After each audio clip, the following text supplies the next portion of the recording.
Okay, we got less than 30 seconds, so I'm going to get going. I'm not going to go into Git because Colin did, but I will just, point out that there is Git integration in Team Foundation Server now, so your underlying repository can be Team Foundation Server, and if it is, of course, your Team Explorer will look like this, and if you're using Git, it will look slightly different. You don't get things like my work, but you get all the goodness of Git, right? You get the full disconnected repository. You can see all the history and all that kind of stuff. So it's really, like Colin said, it's really nice that we've got options like this that we can flip between the two. That's all I'm going to say about Git. So, demo time. I'm going to leave that slide there just in case I want to jump back and remind myself what we've seen so far, what we haven't seen. So let me show you a little bit about what's going on in the web interface now. How many people use the backlog tools? There's a few.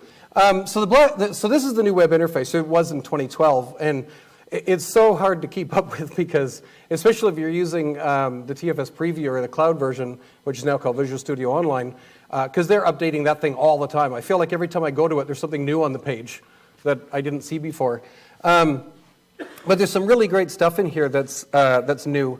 As of 2012, as I said. So, for example, I've got the ability to control my backlog. The best feature that they added in 2012 is teams. So now we can have one big project and divide up all our data by teams. Is that what everybody's doing? Does everybody have multiple projects still? Trust me, you will be so happy if you take everything you do and put it all into one big project and then divide it up by teams. It's fantastic. So I'm looking at a particular team's backlog here, and I can do my forecasting for it. Based on my team's velocity and the effort of the user stories that I've got or the product backlog items, I can do a little bit of forecasting and look forward and see when things are going to show up. Really nice features. I've got my Kanban board. What I actually like even better is over in the iteration view, I can see what's going on in that particular iteration, and I can see if my team is overloaded or not, or whether I've got some capacity still for them to do more stuff. And I can do all that because I've got the ability per iteration to put in the capacity for the team. So now I can share people across multiple teams. So, I could be working on one team's release 4 and another team's sprint 5 at the same time, just split between, and whoever's managing that time can keep track of that and know how much capacity I've got for them. The task board is, of course, one of my favorite things, and you can flip the view on this. You can look at it by backlog item, so I can flip it over and look at all the backlog items and all the tasks and what state those tasks are in. Or I can flip it over and look at it by people as well. So I'm logged in as Julia, so we're going to just pretend for this morning that I'm Julia, and I've got some code here that I'm working on, and we'll get to that in just a minute. Some other new stuff in here is around queries and actually code. How many people use tags on their work items? Tags are a really cool new thing. So I'm gonna actually jump over to my product backlog, and if you look, here's my list. If I go into any one of these, I can actually put tags on it. So I can see that this is actually, I've tagged it as a Windows Phone user story. And I've got other ones that have different tags on them. And then over here, I've got this little filter, and I can filter by tag. So I can open it up, and you'll see I've got web, iPhone, and Windows Phone. So I've got different tasks for different things. So I can flip back to all the things and just look at the iPhone stuff, or go back over and just look at the web stuff. It gives you a really nice, easy way to very quickly filter work items through the interface without having to add an extra column or put in anything special. You just set up a tag and remove the tags when you're done with them and filter. Really nice feature. Under the code, I'm jumping through stuff quick here. You guys are okay with this? You keeping up all right? Good. I knew you would. Under the code, we've got a little bit of extended views from the web interface into our things like change sets and shelve sets. So I can actually come in and look at those change sets and shelve sets, hard to say.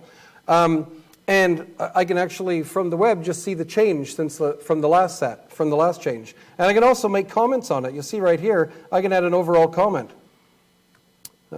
Hey, what happened here? Looks like you added a bug. So I can put in comments, and we can, and other people can reply to that comment. We can have a stream of conversation about a particular change or add in a new one. It just gives us more ways that we can pair and share our code and the way we do things. Okay, so let's jump out of here for a minute. Let's jump over into Visual Studio. Some new stuff in TFS 2013 around builds. There's not a ton new, but one of the things that they did that I really like, and one of the reasons I really like this is because I've actually done this for customers in the past. How many people have ever edited their build process template to change it to do something else, right? So I've done this lots of times for building, we want to build Java, you want to change the version, set the assembly file info number, all kinds of different reasons for doing it. And Windows workflow is easy to use, and that was a great way to do it. But what I used to do a lot of was we'd shell out to PowerShell or to a batch file and do some work in there, and then that way we didn't have to edit the process template as much. But you still had to make a change to the process template to be able to call out to that, shell out to something. So they've just added that in for us. So in the 2013 version of the process template, we've got a post-build script path and a pre-build script path. We also have a post-test script path and a pre-test script. So now we can just set up either PowerShell or a batch file to do stuff that we want to do pre and post-build, pre and post-test. And it just means that likely there's less often the chance that we have to actually edit the build process itself. So that's a nice little feature. So let's go, I'm going to close that out of that a minute. And I want to show you one other thing. How many people have seen CodeLens? CodeLens is a pretty cool little tool. Let's take a look in here. So I open up this file, and you'll notice right above the class and right above the methods, there's this little kind of grayed bar of information that tells you a bunch of information. So it tells you how many references there are to this class. And if you click on it, it'll actually show you where those references come from. Even cooler, and that's really nice, but even cooler, in my opinion, is the interconnection into Team Foundation Server. So when I click on changes, it shows me the changes to this. So these are change sets checked in. So this class was affected by change set 7 and 64, and it tells me who it was and when it was. And if I extend that out, I can actually see the task that they checked in against. And then from there, I can open up that task and take a look at why somebody made the change to the code. Or if I go to the comment, I can diff between that change set and the last one. I can send an email to Julie and ask her what the heck she thought she was doing. So there's a really nice little connection in there to out into Team Foundation Server. So you've got changes, and you've got, you can also look at it from the point of view of work items. So I can look at it from the task and then expand the task and see what all the change set that this code is associated with. Pretty cool. So let's take a look in the Team Explorer. Now I'm connected through Team Foundation Server, not Git. So that worked out really well because we got a little Git demo, and now we'll have a little Team Foundation Server Git demo. One of my favorite new features is My Work. My Work gives us this ability to kind of see our world and what we're doing. It's where I pull my to-dos from. It's where I ask for or work on code reviews. It's how I tell everybody what work I'm working on right now and what work I've got pushed off or suspended. Does anybody in the room ever have to work on, like, change context? You work on more than one thing at a time? That probably doesn't happen to you guys, right? No. So within here, you'll see that I've got my available work items. So this is just the work items in Team Foundation Server. Colin went through in his, and he pulled up a query. Great way to do it, so he could see the bug that was there. Now, I'm looking at stuff in here, and when I want to work on something, well, first of all, where does this list come from? Well, the list comes from this little, one of these queries. So there's a bunch of built-in queries that just says, hey, show me everything in the current sprint. But I've actually created my own query called My To-Dos. And if you just put that query into underneath My Queries, it will show up in that list for you. So if you're trying to figure out how to get it there, that's how you do it. So I'll just flip back into My Work. So I've got my little to-do query that shows me essentially bugs and tasks that are assigned to me. So I've got that going. But in the meantime, I'm actually working on something, and you'll see I'm I've been making changes. I got a breakpoint set. I'm in the middle of doing something. I'm working hard, and boss comes in and says, "Hey, you got to go fix this bug. The bug came in. We got to fix it right now." Oh, okay. Well, what am I going to do? I guess I'll suspend this work and go get the bug and work on it. So I'll hit the suspend button, and what it does is it takes the work item that I said I was working on, and it titles the suspended session with the title from the work item. Well, that's pretty handy because that pretty much explains what I'm doing. So I'm going to suspend that. So it's under the covers, it's utilizing shelving. Everybody knows what shelving is? Oh. Have we gone to sleep, or do we really don't? Look up shelving. I don't know if I have time at the end, I'll show you some stuff on shelving. But shelving essentially is a way to take the code and put it at the server without checking it into the main repository. Really nice feature. And TFS uses it in a whole bunch of different ways. Code reviews, gated check-ins, suspended work, utilizes shelving under the covers. So you'll see here I've got this suspended work, and now everything's clear. I have nothing checked out.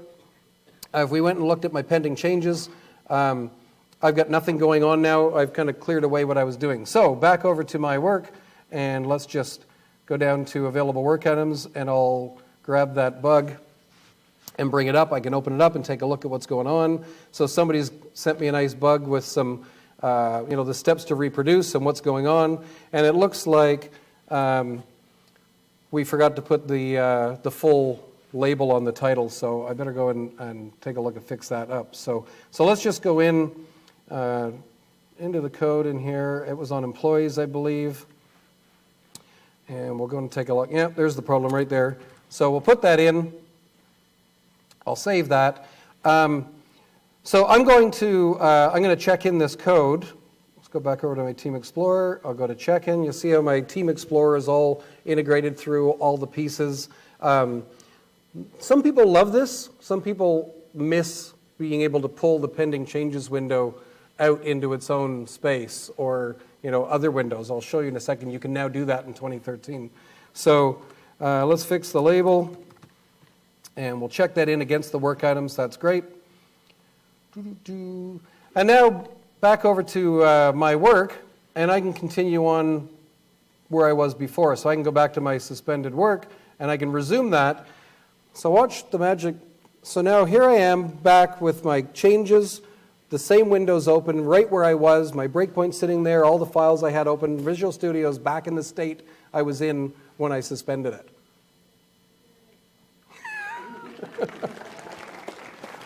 Oh, no, shucks, you don't have to do that.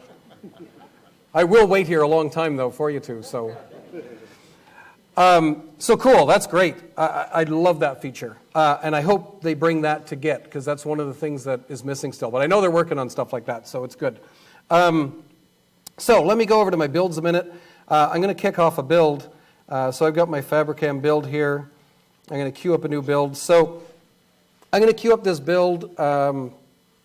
And I want to try it out in my environment. I'm going to go over to Dev actually and take a look at the environment right now. So you'll see here on my, I've got all three environments. They just all point to a different port, so I can test out each of the environments. So there's my problem right there, last name. The tester probably found this. And when I go over into the test environment, look at employees, yeah, the problem's there too. So I know, unfortunately, I can't send it back, unable to reproduce, so I better fix it. So here I am. My build is running. That's great. Let's see, what else do we want to make sure we cover off? We looked at those switch project. Oh, yeah, undocking while I was waiting for that. So one of the things that they added in is in the Team Explorer, you'll see now when we open up these guys, you got this little arrow up in the corner. So now I can actually tear this off of the Team Explorer, and it can be its own window somewhere. So now I don't have to be just in the Team Explorer flipping from window to window. I can pull them off and put them on different monitors and separate them, and it's nice. If I want to put it back, I have to go back into dock into Team Explorer, and that'll put it back into Team Explorer for me. Cool. Let's take a look and see how our build is doing. Oop. Back over to my Team Explorer.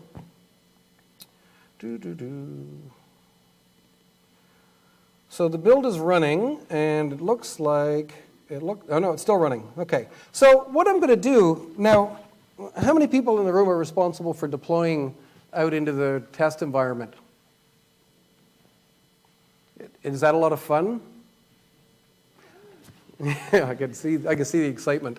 So yeah, you know what? Dealing with all the different environments that we've got, and you know what? I've worked with enough customers over 30 years of doing this that I'm never surprised by the names of the environments. There's sit, git, bat, pat, prod, dev, yell them out. The acronyms go on forever.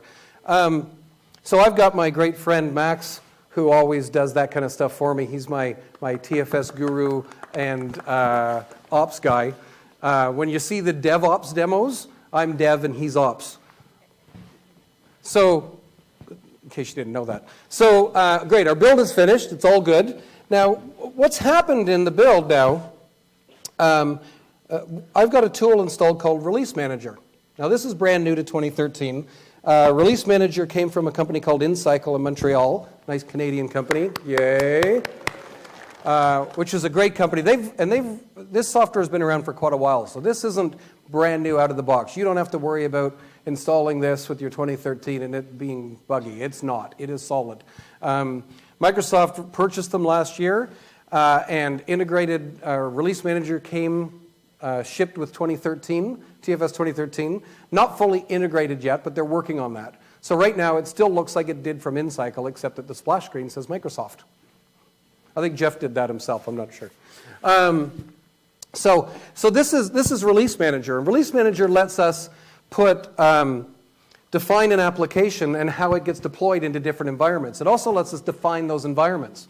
So, you'll see in here I've got my Fabricam call center all set up. And if I open up that call center, you can see that I've got 3 environments that it needs to go to. It needs to go into the dev environment, the QA environment, and the production environment. And within each of those environments, you'll also notice that it has different steps that it has to go through. So there's an acceptance step, a deployment step, a validation step, and an approval step. And these can either be set to be automated, so it just happens. So the way we've got it set up in here right now is that in the dev environment, the acceptance step is just automated. So it just goes through and accepts, says, yeah, I ran the build, so that means I wanted it to go there. I'm not going to worry about accepting it.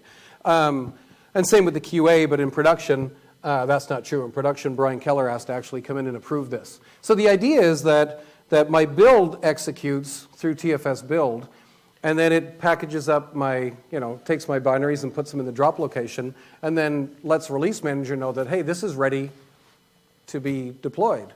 And in Release Manager then, I can come into Release Manager and I can, let me just get out of here for a minute. And if I go over to my approvals, well actually I'm going to switch out since we're doing this. And I'm going to sign in as Brian because Brian's the administrator for the Release Manager. So let's log in as him. Oop.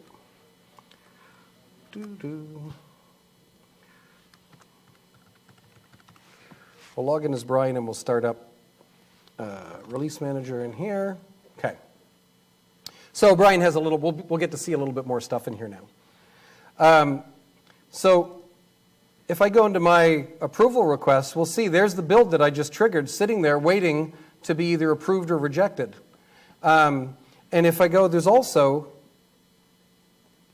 web interface for this. So the people that you want to approve the movement of builds through different environments don't have to install Release Manager. All they have to do is go to this web interface and take a look at, it'll log in as them, and they can look at approvals that are waiting for them to do. So we can see, if we look at the dev stage, it was accepted. That was an automated acceptance. The installation succeeded. The automated acceptance is on, and it's waiting for Brian Keller to approve this step. So let's see, okay, well, if it's all in dev and everything's good, let's go take a look. So I'll just run my dev environment, and hopefully it's there and fixed. And I was going to have employees, there we go, look, the fix is in. I was going to have Max come up and do all the deployments for me, but I figured he could just relax down there in the seat and I'll let Release Manager do it. Now, Max, of course, said, Yeah, he's already done all the work. He did all the work in Release Manager, and then, boom, it's just pressing buttons for me now. So let's take a look at the QA environment.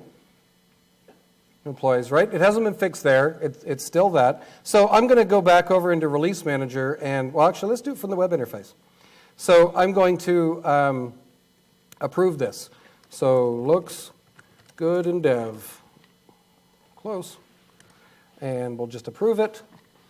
And now, so it's been approved in dev, and now it's moving its way along, and now it's going to get automatically get installed into QA, and wait for somebody to approve it there. Someone will go in and test it in QA, and then we can just and it just carries on like that. Once it's approved in QA, that build moves along to the next environment, whether that's UAT or dev or prod or whatever it happens to be. So now you're all thinking, where's this magic happening, right? No? Everybody's cool with this? They're all, yeah, this is what we do. Does anybody use a Release Manager? A couple of people, cool. Let's see how it's working out in our. So there we are. It's been moved along to QA. So if I go back over into my Release Manager, so here it is. I can see now that it's sitting in QA. If I take a look, I can see what happened in all the stages. So now it's waiting for QA team to approve this step. I can look back at the previous step and see what happened. So if I, as QA, approve this, tested, looks good. So we'll approve that, and now we're moving it over into production. So the magic that's happening in here is happening if we take a look at the app. So my application is set up with some number of components. So this is a fairly simple app. It's just a little website. Websites are easy. Colin just showed us that, right? But there's, I'm sure your applications are more complicated than that. You probably have Windows services, and you got client apps to install. You've got who knows what. There's all kinds of stuff going on out there. Anybody got Com Plus apps? Sorry. So in 1990, I would have told you not to do that, but you wouldn't have listened. There's Azure, and there's stuff we got to do in IIS. There's stuff we got to do to databases. We might have to back up a database or run a script. So all these things are done through these workflows. So you'll see I get a workflow for each of the environments that I've defined, and my workflow can be different for that environment. So this is where you don't really need to use things like Slow Cheetah or web config transforms or anything. You just put some tokens in your web config, and then when it gets to Release Manager in the script will replace the values for you on those tokens and set it up for that particular environment. So, and if you look in here, I've got all these, I can start and stop an Azure VM. I've got IIS, so I can, remove a virtual directory, create a virtual directory, create a website, all the tools that I need to be able to do that. There's an INI file manager, SQL Server, Windows operating system, and all these things are set up in this inventory over here. So here I've got, let me go to my tools. So here are all the tools that are available and the actions within those tools. So you'll see these are all grouped. If I sort this by tools, sorry, that's what I meant to do. So here's all the IIS stuff. And this is expandable, right? I can add stuff into this. But this gives me ways that I can just drag and drop my, what I want to do. Oops, wrong place. Let me jump over here. I can just drag and drop what I want to, what I need to do in my deployment right into my script, and then fill in the values and my deployment's set up and ready to go. And this is all tied together and integrated with the build. So if I go and look at my components, so there's my call center site, and I might have multiple components, right? Like I said, it might be a website, might be some Windows services, and I set those all up as tools and just drag those in as well, so they can all get set up. And you'll see it's just pulling that website right out of the drop location of the build server, where the build server dropped it. Cool? Very cool. Yeah, it's very nice. Got a question? Twitter question. Twitter question. Yes. Can Release Manager talk to other tools via an API? So I process, change, record tasks from other apps as part of a production deployment. But do you know, Max? Can Release Manager talk to other tools like Just didn't say, just by Oh. an API. via an API? Yeah. Well, you can write the API for the tools and put them into Release Manager. So yeah, I would say yeah, for sure it could. I haven't done that myself, but yeah, I don't see why it couldn't, because it's an open API to write to create your own tools and tasks in there. So yeah, for sure. Yeah, no problem.